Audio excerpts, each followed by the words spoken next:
Hello guys, lecture 11 हम start करते हैं। आज हम स्टडी करेंगे कंपेयर इंस्ट्रक्शंस। कंपेयर इंस्ट्रक्शंस का मैं जनरल आइडिया आपको दे देता हूँ। कंपेयर इंस्ट्रक्शंस एक तरह के जैसे हाई लेवल प्रोग्रामिंग लैंग्वेज में इफ एल्स होते हैं, इसी तरह हमारे पास कंपेयर इंस्ट्रक्शंस होते हैं। कंपेयर इंस्ट्रक्शंस इफ एल्स से किस तरह डिफरेंट है वो हम नेक्स्ट स्लाइड में क्या होते हैं। जब भी हम कंपेरिजन इंस्ट्रक्शंस की बात करेंगे ना, उसके साथ हम जंप्स की भी बात करेंगे। The jump instruction causes an unconditional transfer to a destination identified by code label. The syntax is jump, यानी जंप हम निमोनिक्स यूज़ करेंगे और साथ में डेस्टिनेशन हम बताएंगे कि कहाँ पे हमने जंप करना है। A conditional jump instruction branches to a label, यानी जंप हम किस जगह पे करते हैं, लेबल्स। हम लेबल्स क्रिएट करेंगे असेंबली लैंग्वेज में, उस पे हम जंप्स बना करेंगे। व्हेन स्पेसिफिक रजिस्टर और फ्लैग कंडीशंस आर मेट, ये देखें कि अगर जो हमारा नेक्स्ट स्लाइड में है कि कंपैरिजन जो हमारी इंस्ट्रक्शंस होती है ना, वो बेस कर रही होती है हमारे फ्लैग्स पे कि हमारी फ्लैग्स की वैल्यू क्या। जब जीरो फ्लैग, जैसे कि पहली है ना जंप्स इफ जीरो, यानी जीरो फ्लैग जब जीरो होगा तब हमने जंप ना ऑपरेशन परफॉर्म करना है। यानी जो हमारी कंपेयर इंस्ट्रक्शंस है ना, कंपैरिजन इंस्ट्रक्शंस, वो बेस कर रही होती हैं फ्लैग्स पे, यानी फ्लैग की वैल्यू पे वो बेस कर रही होती हैं। ऐसे हमारे पास डिफरेंट जंप्स होते हैं, जैसे जंप इफ जीरो, यानी जंप्स की वैल्यू जंप तब हो जब जीरो फ्लैग में जीरो हो। देन और डिफरेंट किस्म के जंप्स हैं। जंप इफ नॉट जीरो, जब जीरो फ्लैग में ना जीरो ना हो। जंप कैरी, जंप जब जंप तब हो जब कैरी फ्लैग वन हो। जंप इफ नॉट कैरी, यानी जब कैरी फ्लैग में जीरो हो। ऐसे डिफरेंट किस्म के जंप्स आप स्टडी कर सकते हैं। वैल्यू इज लार्जर और स्मॉलर, हम कंपैरिजन इंस्ट्रक्शन इस मुताबिक भी लिख सकते हैं कि जब फर्स्ट नंबर है वो सेकंड वाले से ग्रेटर है तो हमें बता दे कि जो हमारा नंबर है वो ग्रेटर है। ऐसे ही हम ना इफ़ एल्स कंडीशन भी ना लगा सकते हैं बाय यूजिंग कंपैरिजन। जैसे हम हाई लेवल प्रोग्रामिंग लैंग्वेज में लिखते हैं कि if operation one is equal to operation two, then x को हम असाइन कर देते हैं वन और वाई को असाइन कर देते हैं टू। ऐसे हम असेंबली में देखते हैं कि सबसे पहले हमने मूव करवाना ई एक्स में ऑपरेशन वन, यानी ओ पी वन। देन हमने कंपैरिजन करवाना ई एक्स का और ओ पी टू का। इन दोनों का कंपैरिजन करवा के जो भी वैल्यू होगी, इन दोनों का कंपेयर इंस्ट्रक्शन बेसिकली बैकएंड पे क्या होता है कि जो भी इन दोनों के दरमियान कंपैरिजन हो रहा होता है ना, ग्रेटर देन, इक्वल देन या लेस देन, वो सारा स्टोर करवा रहा होता है ना कंपैरिजन इंस्ट्रक्शन अपने अंदर। जब हम उसके बाद नेक्स्ट इंस्ट्रक्शंस लिखते हैं ना जंप की, यानी जंप इक्वल, यानी अगर ये दोनों ऊपर जो हमारे पास कंपैरिजन इंस्ट्रक्शन हुई है, अगर तो ये दोनों इक्वल हैं, देन वो मूव कर दे एल वन पे, यानी एल वन लेबल पे मूव होगा। देन मूव एक्स, और एक्स को वैल्यू साइन हो जाएगी वन, फिर वाई को वैल्यू साइन हो जाएगी टू। अदरवाइज अगर ये जंप हमारा रन नहीं करता, यानी कंडीशन मेट नहीं होती, देन क्या हो कि जंप मूव कर जाए एल टू वाले लेबल पे। नेक्स्ट एक और एग्जांपल है, ये भी आप देख सकते हैं। नेक्स्ट हम कोडिंग के थ्रू देखते हैं, ये भी एग्जांपल आप देख सकते हैं। फिर ये भी एक एग्जांपल है इफ एल्स की। If variable one less than equal then variable two, variable three में मूव हो जाए टेन, अदरवाइज क्या हो वेरिएबल थ्री में सिक्स और वेरिएबल फोर में सेवन मूव हो जाए। ऐसे हम असेंबली में कैसे लिखते हैं कि मूव ई एक्स में सबसे पहले हमने वेरिएबल वन मूव करवाया, देन हम कंपेयर कर रहे हैं ई एक्स को वेरिएबल टू के साथ। फिर हम एक जंप इंस्ट्रक्शंस लिख रहे हैं जंप लेस इक्वल, यानी अगर ई एक्स लेस इक्वल है तो वो मूव कर जाए एल वन लेबल पे, और एल वन लेबल पे क्या हो रहा है, मूव वेरिएबल थ्री, और वेरिएबल थ्री में मूव होके टेन मूव, यानी टेन वैल्यू असाइन हो जाए। फिर अगर ऐसा नहीं होता, यानी जो वैल्यू है ना हमारी जंप लेस इक्वल, अगर लेस इक्वल नहीं होता तो उसके बाद वाली जो इंस्ट्रक्शन है वो रन होगी। जैसे move variable three is move हो जाए सिक्स, यानी वेरिएबल थ्री में सिक्स मूव हो जाए, और मूव वेरिएबल फोर में सेवन मूव हो जाए। और ये दोनों इंस्ट्रक्शंस के बाद हमने लाजमी जंप लगाना है। अगर ये जंप ना लगाएंगे तो लेबल हमारा जो एल वन है वो दोबारा रिपीट हो जाएगा। ऐसे ही हम जंप एल टू किया, यानी एल वन जो हमारे पास लेबल है उसको स्किप करके एल टू पे चला जाए। देन हम कोडिंग के थ्रू देखते हैं। अब हम एक प्रोग्राम करते हैं। प्रोग्राम क्या करते हैं कि सबसे पहले take two number from user, user से दो नंबर हम इनपुट लेंगे। फिर आइडेंटिफाई करेंगे कि कौन सा नंबर हमारे पास ग्रेटर है। सबसे पहले हम फिर स्ट्रिंग, दो स्ट्रिंग क्रिएट कर लेते हैं बाइट, बाइट टाइप की, एंटर फर्स्ट नंबर।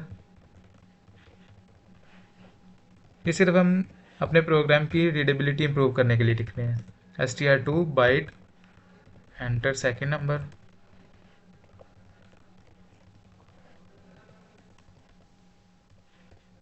देन हम वेरिएबल क्रिएट कर लेते हैं दो, num one D D, num two define double, के दो वेरिएबल क्रिएट हो गए। देन एक स्ट्रिंग और बना लेते हैं S T are three byte greater, जो कि बता दे कि कौन सा नंबर ग्रेटर है, ग्रेटर 5 यानी कोई भी नंबर जो होगा इज़ ग्रेटर, एक स्ट्रिंग बना ली। अब हम दो नंबर इनपुट लेते हैं यूज़र से, मूव edx ऑफसेट str1, फिर उसको डिस्प्ले करवा देते हैं कॉल राइट स्ट्रिंग। देन हम इनपुट एक करेंगे कॉल रीड डेक, जो इनपुट हमने लिया उसको स्टोर करवा देते हैं नंबर 1 में, num1 ex। फिर हम सेकंड इनपुट लेते हैं move edx offset str2, then फिर स्ट्रिंग डिस्प्ले करवा देते हैं कॉल राइट स्ट्रिंग। देन फिर कॉल इनपुट ले लेते हैं कॉल रीड डेक। देन फिर हम नंबर 2 में वैल्यू मूव करवा देते हैं मूव नंबर 2 ex। ये हमने क्या किया है कि नंबर 1 को भी इनपुट ले लिया, नंबर 1 को भी, नंबर 2 को भी इनपुट करवा लिया हमने। अब नेक्स्ट हम करते हैं कि हमने चेक करना है कंपैरिजन, एक इंस्ट्रक्शंस लिखनी है कि जो नंबर 1 है अगर वो ग्रेटर है वो शो करवा दो, अगर नंबर 2 ग्रेटर है तो वो शो करवा दो। तो लिखते हैं कंपेयर ex, यानी ex में क्या वैल्यू होगी जो रिसेंटली होगी यानी number 2, compare ex to num1, compare करवाए। फिर अगर अगर तो कंपैरिजन है, फिर हम लिखते हैं जंप ए। जंप ए का मतलब है जंप अगर ग्रेटर है, जंप अगर ग्रेटर यानी ex अगर ग्रेटर है तो मूव करवा दे L1, लेबल बनाते हैं L1 में मूव करवा के क्या करे वो मूव ex में नंबर 2 मूव करवाए।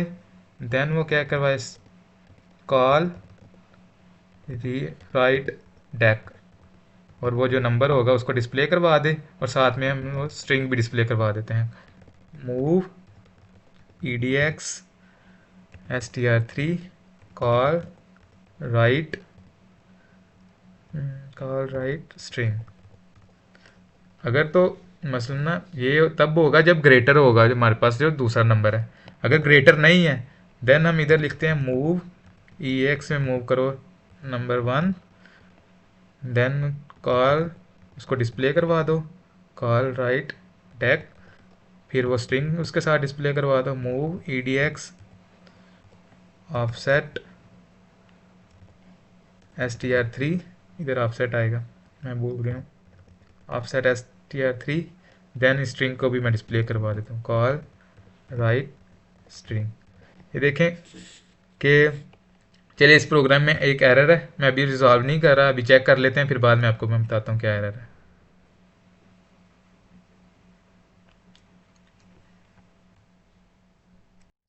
ये देखिए हमारे पास क्या एरर आया है, एरर आया कि इन इंस्ट्रक्शन, अच्छा ये देखें हमने सिर्फ लिखी है जंप ग्रेटर, हमने तो उसको बताया नहीं कि हमने किस लेवल पे मूव करवाना है, तो L1 इधर लिख देंगे।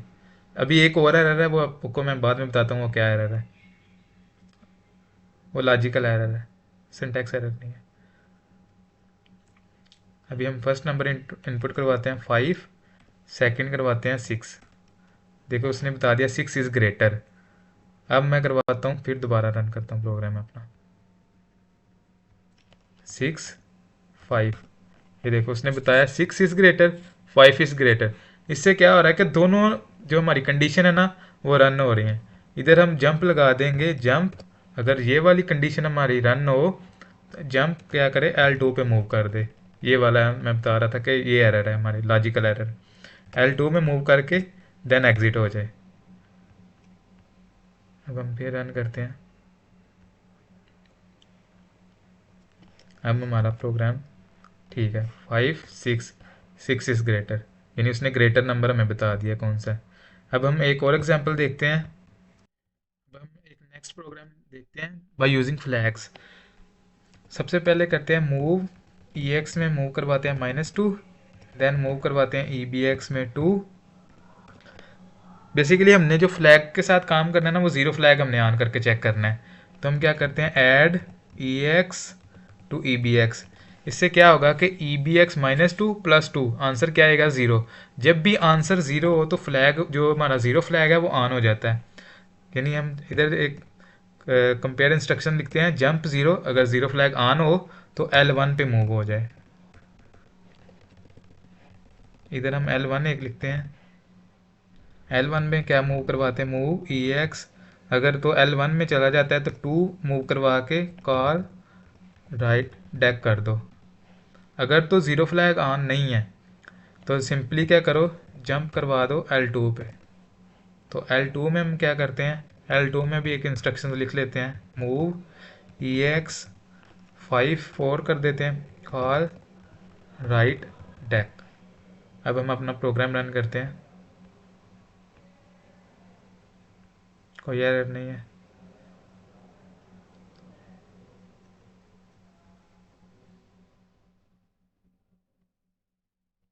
ये देखें हमारे पास आंसर है 24। ये 24 क्यों आया, बेसिकली मैं आपको बताता हूँ। क्या किया मैंने कि, अच्छा ये देखें कि एक और हमारा लॉजिकल एरर है इधर। क्या हो रहा है कि सबसे पहले वो इधर गया, यानी move EX-2 move EBX2, then add करके जो आंसर आएगा 0 आएगा। फिर अगर तो आंसर 0 है, L1 पे मूव हो, इधर L1 पे मूव हुआ, देन हमारा मूव EX यानी EX में 2 मूव हो, यानी हमारी जो कंडीशन है ना ज़ीरो फ्लैग वाली वो ट्रू हुई है, तो L1 पे आ गया। L1 पे आ गया, देन हमारा क्या हुआ, मूव EX2, EX में 2 मूव हो, then call write dec, simply 2 display करवा दे, ये डिस्प्ले हुआ। देन वो एग्जिट नहीं हुआ। फिर देखें कि L2 वाला लेबल उसने ऑटोमेटिकली रन हुआ है, मूव EX4, EX में 4 मूव हुआ है, देन 4 को भी वो डिस्प्ले करवा रहा है। इस क्या हुआ हमारा लॉजिकल इधर एरर ये है कि एक ही कंडीशन बस ट्रू होनी चाहिए। इधर मैं जंप एक लगा देता हूँ और जंप ई, इधर मैं एक और लेबल लिख लेता हूँ ई। जब जब ये वाली कंडीशन ट्रू हो तो ई वाले जंप पे जाके एग्जिट हो जाए। अब देखते हैं,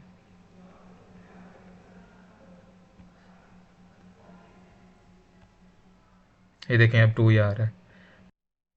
लेक्चर 12 के रिलेटेड जितनी भी एग्जांपल्स बनती हैं बाय यूजिंग डिफरेंट फ्लैग्स मैं आपके साथ शेयर कर दूंगा। बाकी मिलते हैं नेक्स्ट वीडियो में।